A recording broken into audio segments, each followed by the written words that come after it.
So let's begin by talking about how I'm going to handle spoilers in this review. This is an important discussion because, like God of War, the intent of Death Stranding is to provide an evocative sensory experience, so seeing even brief flashes of certain segments can and will spoil the game. For this reason, I'm going to be doing the same thing that I did for my God of War review, which is that I will use almost no game footage whatsoever. I will not be showing any cutscenes at all, relying exclusively on trailer footage to demonstrate how Kojima is telling his story.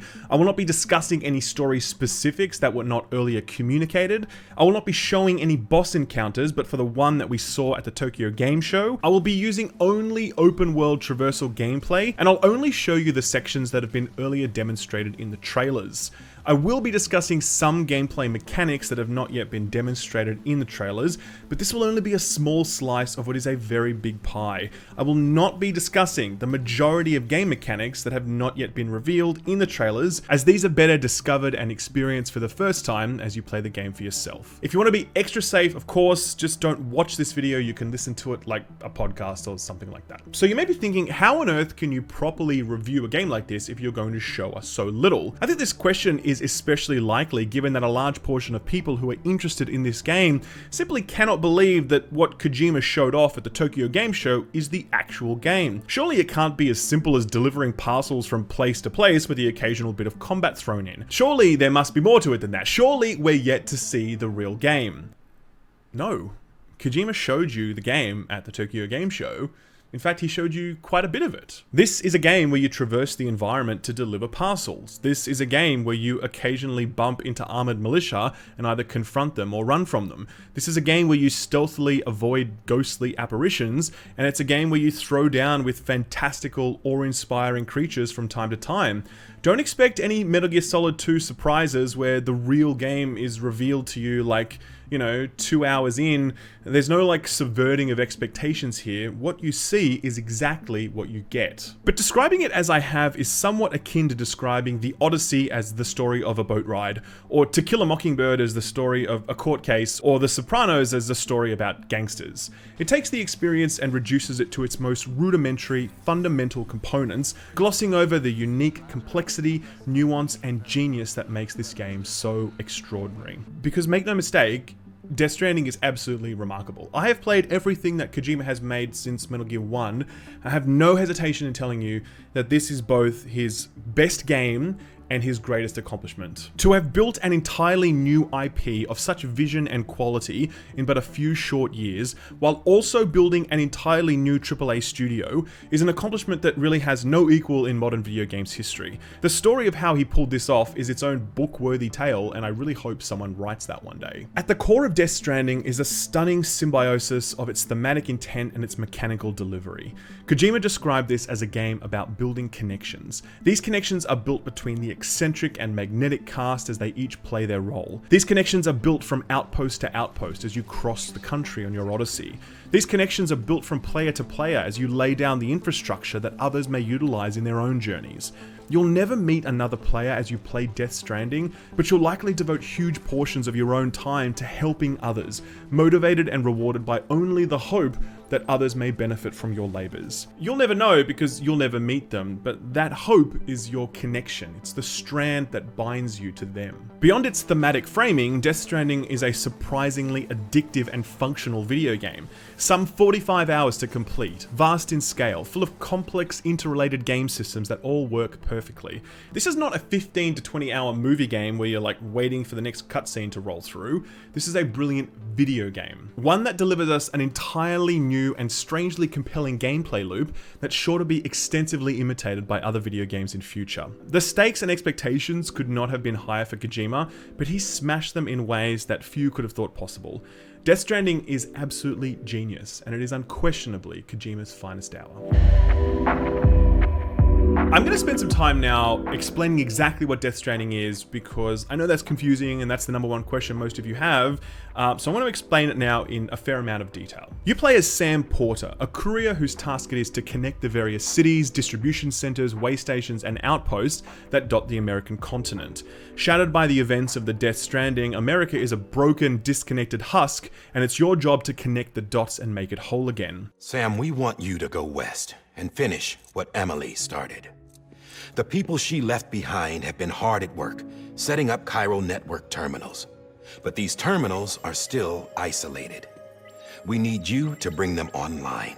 There are 60 main missions in the game, as well as hundreds of side missions, and almost all of these main missions and side missions are deliveries, taking something from one place and putting it somewhere else. There are exceptions to this, of course. Sometimes you'll need to collect something from a specific part of the map and bring it back. Rarely you'll be asked to fight a specific adversary, but 90% of the time, the missions are take this thing from over here and deliver it over there. The game, as it were, really begins when selecting your loadout for the journey ahead. There are over 70 items you can fabricate at the beginning of a mission, and it's no exaggeration to say that every single one of them has a use depending on what you are trying to accomplish. If you're looking to cross distance quickly, packing really light and wearing a speedy exoskeleton would be ideal. But its battery is very efficient, so you may want to bring an extra battery pack and perhaps a building device allowing you to build a generator at some point. If you're going into hostile territory, you may want to bring plenty of weapons and armor. If you're going to have to carry large amounts of equipment, perhaps the floating carrier is required, or maybe a vehicle if the terrain will allow for it.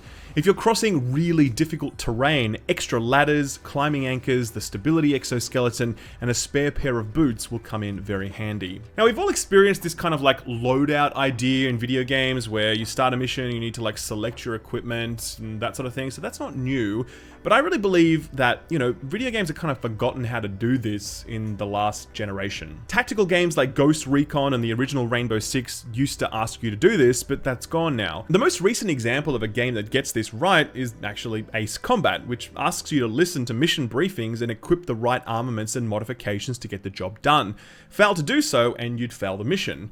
It's not quite the same here in Death Stranding, because the way you can accomplish your objectives is never so rote or prescribed, but the decision making that you go through at the start of every mission is so immersive, because you're looking at the map to plan your route and you're guessing whether or not you'll need to fight there and weighing up whether to bring weapons or not. You're deciding if you should just hightail it there ASAP, or if you should take your time and build in shortcuts to the landscape, making it easier for you and others to traverse that territory in future. It's an extremely engrossing and immersive gameplay loop, and you actually haven't even left the menu yet. I know that sounds very like Thrill House, but just bear with me, okay? It's true. Once you're on the move, the more tactile moment-to-moment decision making kicks in. Your first job is to plan a route that aligns with the equipment you've chosen to bring, so crossing a mountain is out of the question if you're in a vehicle, or if you didn't bring enough climbing gear. Once you commit to that route, you need to navigate the environment one step at a time. The terrain model is unique in that each square foot has a stability rating indicated by a color scheme. Red is treacherous, while blue is smooth sailing. This is checked against your current stability level, so if you're carrying too much weight or you're very top heavy, then you can fall over really easily at any time, especially when you hit red terrain. But if you're carrying far less, you'll find it much easier to traverse almost anything. Of course, you don't need to rely on really gamey sensor systems, color grades, whatever, to think about where to go. The visual language of these environments makes it crystal clear what is easy to navigate versus difficult, and as a player, you're constantly just considering where to put each foot for both maximum stability and speed. It's this detail that really separates Death Stranding's traversal from almost anything that's come before it. When we think of open world exploration, we think Skyrim, The Witcher 3, Fallout New Vegas, Horizon Zero Dawn, and scores of other games where traversing the map is a simple process of pushing the forward button and the occasional jump thrown in for good measure. We can disengage our brains during most of these journeys. There is no such absence of mind here in Death Stranding. Literally every step is a considered one, especially when your cargo is so precious that a single fall will kill you. The thing is though, no video, review, whatever can properly communicate the core appeal of this system. And I think that appeal really rests in just how rewarding journeys become. because we're not used to that in video games. Again, we picture our open world journeys in other games as foregone conclusions, like transactional investments of time to reach a payoff at the end. In Death Stranding, every step is hard fought, every cliff scale is its own mountain, every enemy evaded is its own existential threat. All of this is amplified by the kinesthetic link between player and character, as the sophisticated movement animations coupled with the advanced terrain system, combined with the cargo weight you're carrying, offset by all the equipment you're using to make things easier, it all results in a sensation where the journey was a struggle so real, I just forgot I was holding a controller at times. When I was scaling those snowy mountaintops, I just felt like I was on that mountain. I felt every step that Sam was taking, and I cannot communicate to you just how elated I felt when I reached some of the destinations. So yeah, this is a FedEx simulator. Sure, that's a fact. But if you've ever spam jumped up a mountain in Skyrim to find a way up, or you've ever played Journey and you knew how it felt to finally summit that mountain, or you've ever played Red Dead and you've just gone for a ride because it feels good to ride, or you've ever scaled the cliffs of Skellige just to look down and take it all in, then you've already experienced just some of what Kojima has bottled here. The contribution Kojima has made to this equation is that he's found a way to gamify this journey, to make each step as meaningful and rewarding as the destination itself, and that's a lesson that I'm sure many future games will take note of. Now, what I described in the previous section was a rather selfish or self-interested focused gameplay loop that really just involved, you getting yourself from A to B or getting your cargo from A to B. It was really thinking about yourself the entire time, that's it. Above this though sits this sort of meta game supported by Death Stranding's asynchronous multiplayer systems. What this means is that if you choose to play this game online, you're playing with other people, but not at the same time or in the same place. A simple touch point is something like Dark Souls, where it's possible to scroll messages on the ground that provide advice to players about upcoming dangers or hidden secrets. You can invite other people into your game or be invaded by them, but these are the synchronous multiplayer sessions where you're playing together. Most of your interactions with other players in Dark Souls happen through this asynchronous, impersonal note system. Death Stranding takes this idea and melds it with its thematic focus on building connections with others, and it does it in a way that's so brilliant that it kind of rewires my brain and pushes me into gameplay patterns that my 2019 Skinner box loot reward focused brain would otherwise think quite ridiculous. At any point during your journey, it's possible for you to build structures to aid yourself and or other players. So for example, I can erect a ladder to scale a cliff, which is obviously helpful to me, but when I leave, the ladder stays there. If someone else is playing online and happens to be synced with my session, they will see the ladder and be able to utilize it in the exact same way that I did. A better example might be something like the climbing rope, which has a range and utility far exceeding that of the ladder. You may have scaled a really difficult cliff through a mix of traversal and ladders and whatnot, and when you get to the top, you may feel possessed to just put down an anchor and throw the rope back behind you.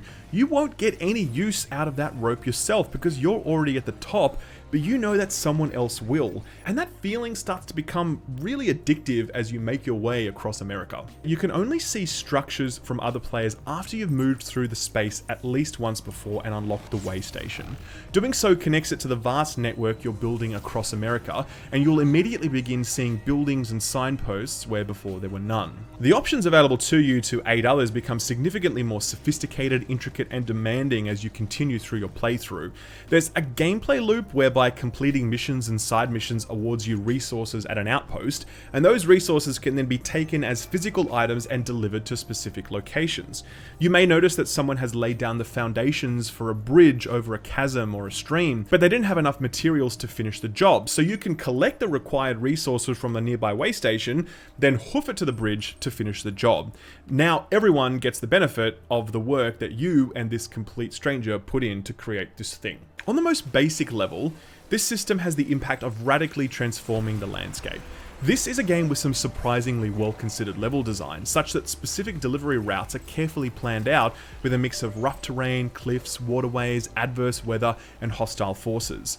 Things as simple as a bridge or a ladder across a waterway can have a huge impact on your deliveries, reducing the need to circle around large stretches or getting you out of trouble when it's most vital. Later in the game, as things evolve further and the infrastructure becomes even more advanced, it gets totally crazy. I won't spoil it for you now, but you can do some truly astounding things with what you can build and how it just radically transforms your playthrough. Like, it's amazing. This leads into the second impact of these building and social systems, and that's the way it prompts you to conceive of yourself as a sort of master builder. There's a completely optional but extremely rewarding gameplay loop hidden in here, not unlike you'd find in SimCity. You are capable of carving up the land and conquering mountains with careful planning and commitment to the task. And if you're the sort of player who can fall into that loop, you are going to fall into it hard. I didn't even know this was in me until I started doing it, but once I started building, it was like I couldn't stop. Like so much of my playthrough was just devoted to this task of like conquering this landscape and making it easier for myself and others to move through it. It felt almost vengeful at times given how hard this terrain made me work the first time I made my way through it. Finally, and I think most importantly, the game's asynchronous social systems can and probably will result in a rewiring of your brain away from the traditional feedback loops that games have become so focused on. And as a result, you'll begin to feel connected to people you've never met. At one point, I was just making my way through the world when suddenly at a garage, I noticed Youngblood had left his bike there. He'd abandoned it for whatever reason, and now it was just there for me to utilize however I saw fit. I spent a few hours with that bike, and whenever I rode it, I thought of Yong and the fact that he was on the same journey that I was on, even though we'd never actually met in the world. As I made my way from one end of America to the other, I saw recurring names, people who had taken similar paths to me, and who had clearly gone to the extra effort to build shelters and buildings and generators and post boxes and stuff, just stuff for other people to enjoy and utilize it and make their journeys easier.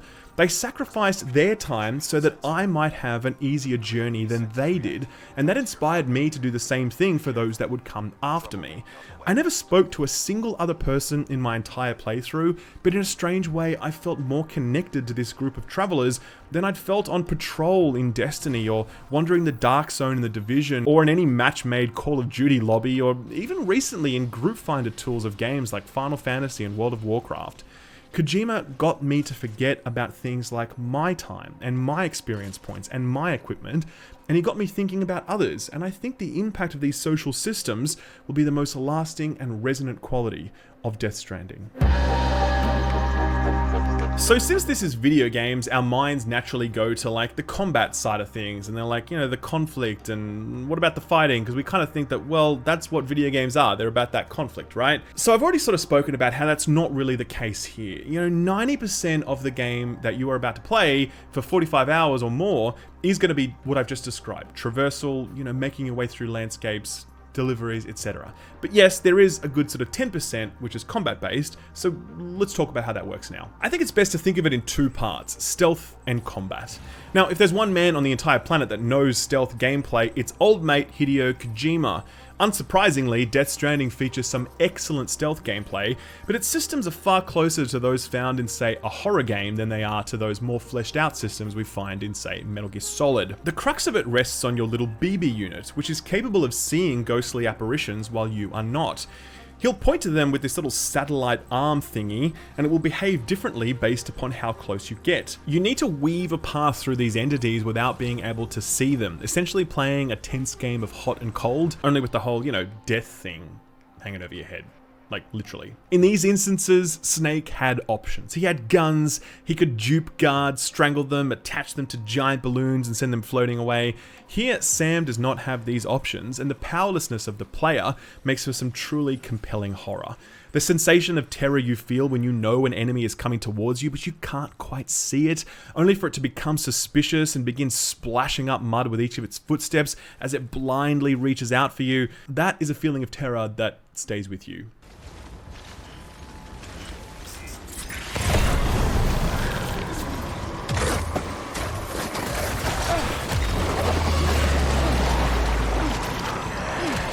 On occasion, you will have to fight some of these BT mini-bosses.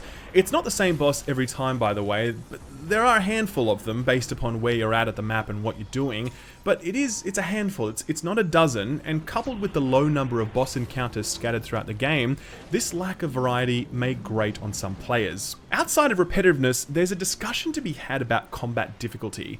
It's little exaggeration to say that in 45 hours, I fought a few of these guys, and they only managed to actually hit me a few times. Each of their attacks are so slow, so telegraphed, and so easily avoided.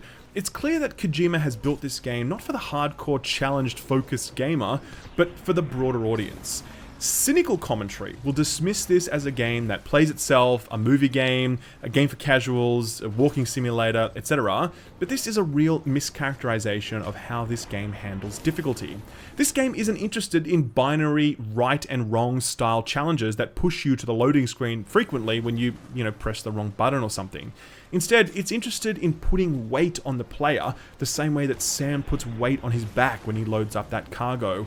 In these encounters, your feet drag in the tar that you're swamped by. The undulating cars and buildings will knock you over and you'll lose your equipment. The process of fighting enemies will slowly consume your resources until you're forced to look for a lifeline from another player, and you nervously circle waiting for them to throw you something useful. This isn't about killing you, it's just about putting you in a slow dance with death. And once that dance is over, you pick up and you keep moving. That's it. In Death Stranding, failure conditions don't seem to really interest Kojima. Kojima designed his combat and his core exploratory loop to evoke a sense of struggle, but he also designed them to evoke a sense of awe. I won't show here in this video any of the boss encounters that I experienced during my playthrough, and that's because all of them are so astonishing, so mind-blowing, that, I would not want to rob you of the experience of seeing it for yourself the first time. Just some of this stuff is, I just can't conceive of the mind that can picture these scenarios, or the amount of talent it would require to render this vision and then make it playable.